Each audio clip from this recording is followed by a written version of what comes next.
Welcome to my channel. ഞാൻ ഇന്ന് മത്തി വാഴയിലയിൽ പൊള്ളിച്ചതിൻ്റെ റെസിപ്പി ആയിട്ടാണ് വന്നിരിക്കുന്നത്. നല്ല ഈസി ആയിട്ട് നമുക്ക് ഹോട്ടലിലൊക്കെ കിട്ടുന്ന അതേ രുചിയിൽ തന്നെ വീട്ടിൽ തന്നെ തയ്യാറാക്കി എടുക്കാൻ പറ്റും. അപ്പോൾ ഇതെങ്ങനെ തയ്യാറാക്കുന്നത് നോക്കാം. നിങ്ങൾ ആദ്യമായിട്ടാണ് എൻ്റെ ചാനൽ കാണുന്നുണ്ടെങ്കിൽ സബ്സ്ക്രൈബ് ചെയ്യാനും ലൈക്ക് ചെയ്യാനും ഷെയർ ചെയ്യാനും മറക്കരുത്. ആദ്യം തന്നെ നമുക്ക് മീന് മസാല പരട്ടി വെക്കാം. അതിന് വേണ്ടിയിട്ട് ഒരു പാത്രത്തിലേക്ക് 1 ടീസ്പൂണ് കുരുമുളക് പൊടി ഇട്ട് കൊടുക്കുക, മുളക് പൊടി, 1/4 ടീസ്പൂണ് മഞ്ഞൾപ്പൊടി, പാകത്തിന് ഉപ്പ്, ഒരല്പം വെള്ളം ഒഴിച്ചിട്ട് മാരിനേറ്റ് ചെയ്ത് വെക്കുക. ഒരു 8 മത്തിയാണ് ഞാൻ എടുത്തിരിക്കുന്നത്. മത്തിയുടെ ഉള്ളിലേക്കൊക്കെ നന്നായി മസാല പിടിക്കത്തക്ക രീതിയിൽ പരട്ടി വെക്കണം. ഫുള്ള് മസാല പരട്ടി വെച്ചിട്ടുണ്ട്. ഇനി ഇത് 1 മണിക്കൂർ റെസ്റ്റ് ചെയ്യാൻ വെക്കാം. നിങ്ങൾക്ക് സമയമില്ല എന്നുണ്ടെങ്കിൽ അരമണിക്കൂറെങ്കിലും എന്തായാലും വെക്കണം. എന്നിട്ട് നമുക്ക് ഇത് ഫ്രൈ ചെയ്തെടുക്കാം. ഇതിപ്പോൾ മസാല നിങ്ങൾക്ക് നല്ല എരിവ് വേണമെന്നുണ്ടെങ്കിൽ മുളക് പൊടിയുടെ അല്ലെങ്കിൽ കുരുമുളകിൻ്റെയോ അളവ് കൂട്ടിക്കൊടുക്കണം. ഇനി നമുക്ക് 1 മണിക്കൂറിന് ശേഷം ഇത് ഫ്രൈ ചെയ്തെടുക്കാം. മീനിലെ മസാല പിടിക്കുന്ന സമയം കൊണ്ട് നമുക്ക് കുറച്ച് സാധനങ്ങൾ കട്ട് ചെയ്തെടുക്കാം. ഒരു വലിയ സവാള ചെറുതായി സ്ലൈസ് ചെയ്തെടുത്തത്, ഒരു 25 ചെറിയ ഉള്ളി കട്ട് ചെയ്തെടുത്തിട്ടുണ്ട്, ഒരു തക്കാളി, 1 ടേബിൾ സ്പൂണ് വെളുത്തുള്ളി നീളത്തിൽ അരിഞ്ഞത്, ഇഞ്ചി കൊത്തി അരിഞ്ഞത് 1 ടേബിൾ സ്പൂണ്, 2 പച്ചമുളക്. ഇത്രയാണ് ഞാൻ അരിഞ്ഞു വെച്ചിരിക്കുന്നത്. ഇനി നമുക്ക് മസാലകൾ അതിൽ ഞാൻ ചേർത്ത് കൊടുക്കുമ്പോൾ പറയാം. ഇനി നമുക്ക് ഫിഷ് ഫ്രൈ ചെയ്തെടുക്കാം. ഫിഷ് ഫ്രൈ ചെയ്യാൻ വേണ്ടിയിട്ട് ഞാൻ ഫ്രൈ പാൻ വെച്ച് ചൂടാക്കിയിട്ടുണ്ട്. അതിലേക്ക് വെളിച്ചെണ്ണ ഒഴിച്ചു കൊടുക്കുക. ഫിഷ് ഫ്രൈ ചെയ്യാൻ ആവശ്യമായിട്ടുള്ള വെളിച്ചെണ്ണ ഒഴിച്ചു കൊടുക്കണം. വെളിച്ചെണ്ണ നന്നായി ചൂടാക്കിയിട്ടുണ്ട്. ഇനി ഇതിലേക്ക് ഫിഷ് ഇട്ടിട്ട് ഫ്രൈ ചെയ്തെടുക്കാം. 4 എണ്ണമായിട്ട് ഇട്ടിട്ടാണ് ഞാൻ ഫ്രൈ ചെയ്തെടുക്കുന്നത്. ഇനി ഇത് ഒരു സൈഡ് ഒരു 1/4 ഭാഗം വേവാകുമ്പോൾ മറിച്ചിട്ടെടുക്കാം. നല്ല ക്രിസ്പി ആക്കിയിട്ട് ഫ്രൈ ചെയ്തെടുക്കേണ്ട ആവശ്യമില്ല കേട്ടോ. നമുക്ക് മറിച്ചിട്ട് കൊടുക്കാം.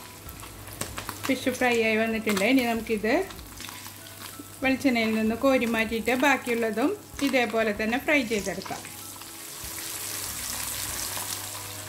ഫിഷ് ഫുള്ള് ഫ്രൈ ചെയ്തെടുത്തിട്ടുണ്ട്. ഇനി നമുക്ക് മസാല റെഡിയാക്കിയെടുക്കാം.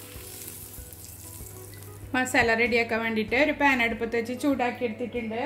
അതിലേക്ക് നമ്മൾ ഫിഷ് ഫ്രൈ ചെയ്ത് വെച്ചിരിക്കുന്ന വെളിച്ചെണ്ണയിൽ നിന്ന് ഒരു 3 ടേബിൾ സ്പൂൺ ഒഴിച്ചു കൊടുക്കാം. ഫിഷ് ഫ്രൈ ചെയ്തെടുത്തിരിക്കുന്ന വെളിച്ചെണ്ണയിൽ തന്നെ നമ്മൾ മസാല റെഡിയാക്കി എടുക്കുമ്പോൾ നല്ലൊരു ഫ്ലേവർ ഉണ്ടാവും അതിൻ്റെ മസാലയ്ക്ക്. ഇതിലേക്ക് സവാളയും ചുവന്നുള്ളിയും ചേർത്ത് കൊടുക്കാം.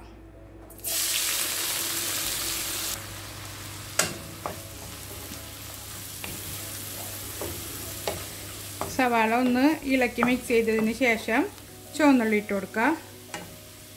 ഇപ്പോൾ ഓയിൽ കുറവായിട്ട് തോന്നുകയാണെങ്കിൽ കുറച്ചും കൂടി ഒഴിച്ചു കൊടുക്കാം കേട്ടോ. ഞാനിതിലേക്ക് അല്പം കൂടി വെളിച്ചെണ്ണ ഒഴിച്ചു കൊടുക്കുന്നുണ്ട്. നിങ്ങൾ മത്തിയിൽ കായം പറ്റുമ്പോൾ ഉപ്പിടുമ്പോൾ ശ്രദ്ധിക്കണം. ചില മത്തിക്ക് ഉപ്പ് രസം ഉണ്ടാവും, അപ്പോൾ അത് ശ്രദ്ധിച്ചിട്ട് വേണം ഉപ്പിട്ട് കൊടുക്കാൻ. ഇനി ഉള്ളി നമുക്ക് നന്നായി വാട്ടിയെടുക്കാം. ഉള്ളി കുറച്ച് വാടി വന്നിട്ടുണ്ട്. ഈ സമയത്ത് നമുക്ക് വെളുത്തുള്ളിയും ഇഞ്ചിയും പച്ചമുളകും ചേർത്ത് കൊടുക്കാം. 1 ടേബിൾ സ്പൂൺ വീതമാണ് ഇഞ്ചിയും വെളുത്തുള്ളി ഞാൻ അരിഞ്ഞെടുത്തിരിക്കുന്നത്.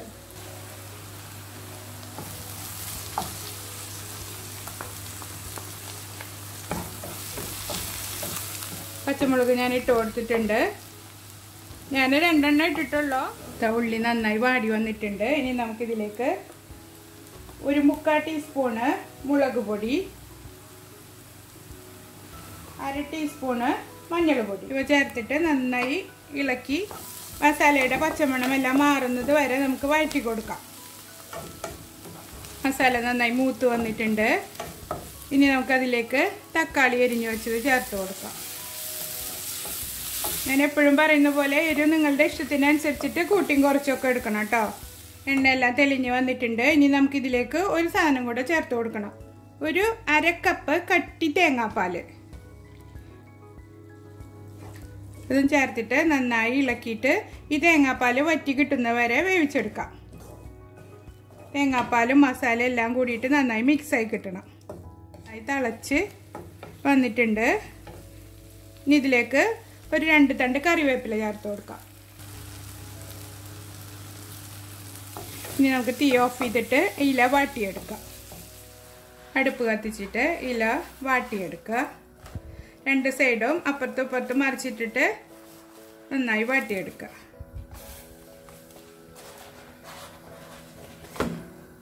ഇനി നമുക്ക് മസാല വെച്ചിട്ട് മത്തി ഇലയിൽ പൊതിഞ്ഞെടുക്കാം.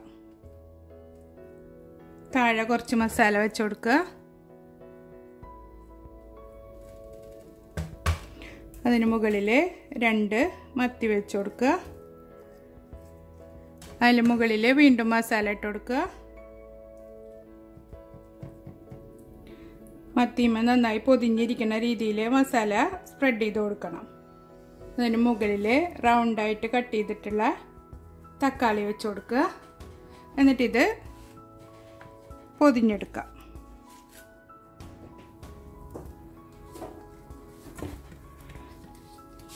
ഞാനിത് നൂല് വെച്ചിട്ടാണ് കെട്ടുന്നത് കേട്ടോ. ഇതിൻ്റെ തന്നെ നാര് വെച്ചിട്ട് നമുക്കിത് കെട്ടിയെടുക്കാം. കണ്ടില്ലേ? ഇതേ രീതിയിൽ തന്നെ എല്ലാ മത്തിയും നമുക്ക് പൊതിഞ്ഞെടുക്കാം. മത്തി ഞാൻ ഫുള്ള് പൊതിഞ്ഞെടുത്തിട്ടുണ്ട്. ഇനി നമുക്കിത് ഒരു പാനിലിട്ടിട്ട് 2 സൈഡും മൊരിച്ചെടുക്കാം. പാൻ നന്നായി ചൂടായിട്ടുണ്ട്. അതിലേക്ക് ഓരോ പൊതികളായിട്ട് വെച്ചിട്ട് നമുക്ക് 2 സൈഡും ഫ്രൈ ചെയ്തെടുക്കാം. പിന്നെ ഇങ്ങനത്തേനൊക്കെ ഉപയോഗിക്കുമ്പോൾ എപ്പോഴും വീട്ടിലെ ഏറ്റവും പഴയ പാൻ എടുത്തിട്ട് ചെയ്തെടുത്താൽ മതി. അല്ലെങ്കിൽ ഇതിൻ്റെയൊക്കെ കോട്ടിങ് നമുക്ക് ഇങ്ങനെയൊക്കെ ചെയ്യുമ്പോൾ പോവും. ഞാനൊന്ന് മറിച്ചിട്ട് കൊടുത്തിട്ടുണ്ട്. അത് 2 സൈഡും നന്നായി ഇല വാടി വന്നിട്ടുണ്ട്. കണ്ടില്ലേ? ഇനി നമുക്കിത് ഇതിൽ നിന്ന് എടുക്കാം. ഇതുപോലെ തന്നെ ബാക്കിയുള്ളതും നമുക്ക് ഫ്രൈ ചെയ്തെടുക്കാം. ഇതാ അങ്ങനെ നമ്മുടെ മത്തി പൊള്ളിച്ചത് റെഡി ആയിട്ടുണ്ട്. എല്ലാവരും ട്രൈ ചെയ്ത് നോക്കണം. അടുത്തൊരു വീഡിയോയുമായി വീണ്ടും കാണാം. ബൈ.